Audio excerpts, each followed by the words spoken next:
नहरपारा विकास समिति ने गुरुवार को संजय गांधी चौक से लेकर नहरपारा मुख्य मार्ग में चौड़ीकरण के लिए संजय गांधी चौक में यज्ञ की आहुति दी गई, जिसमें नहरपारा के वरिष्ठ व्यापारी एवं नागरिक उपस्थित हुए।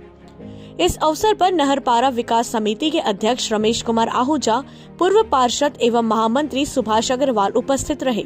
कार्यक्रम की जानकारी देते हुए महामंत्री सुभाष अग्रवाल ने बताया कि इस यज्ञ में वरिष्ठ व्यापारी अमरजीत सिंह छाबड़ा, अमर वालेचा, शंकरलाल दानवानी, राधे किशन जैन, विश्वकर्मा, वेदराम मुंडेजा, इंद्रजीत सिंह छाबड़ा, मनोज एबट, ब्रिजेश सोनी, दीपक शुक्ला, प्रिंस धनजल, अमित जैन, मनीष टांग, रुपेश यादव, सोहन सिंह छत्री, संतोष निहाल, प्रकाश जंघेल, रियाज अहमद, धनेश्वर तांडी, गौतम जंघेल, वीरेंद्र जायसवाल सहित अनेक व्यापारी गण उपस्थित रहे एवं जबकि यज्ञ पंडित सत्येंद्र प्रकाश त्रिपाठी जी द्वारा संपन्न कराया गया। देवेंद्र नगर जेल रोड की सड़क को भी इसमें जोड़ दिया है।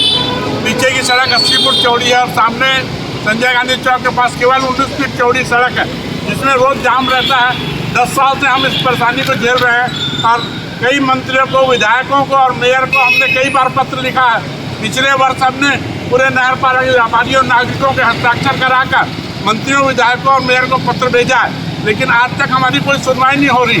हमने 1 दिसंबर को मेयर को भी पत्र लिखा है कि 4 महीने के अंदर इस समस्या का हल किया जाए, नहीं तो हम धरने में बैठ जाएंगे। वो हमारा समय 31 मार्च को खत्म हो रहा है। अपने बीच में इस चौड़ीकरण की सफलता के लिए आज यहाँ पर यज्ञ कर रहे हैं, जिसमें सभी नागरिकों ने, व्यापारियों ने भाग लिया और हमको पूरा समर्थन मिल रहा है व्यापारियों और नागरिकों का। हम इस मांग को लेकर हमने अपना, जब तक हमारा सांस में सांस है तब तक लड़ाई करेंगे, छोड़ेंगे नहीं जब तक सड़क चौड़ीकरण न हो जाए। नहरपारा विकास समिति इस मांग के लिए पिछले कई महीनों से लड़ रही है और हमेशा संघर्ष करते रहेंगे। हमारे साथ हमारे महामंत्री सुभाष अग्रवाल भी हैं, वो भी हमारे साथ कंधे से कंधा मिलाकर चल रहे हैं। हमारे साथ बलराम आहूजा हमारे उपाध्यक्ष हैं, वो भी हमारे साथ कंधे से कंधा मिलाकर चल रहे हैं।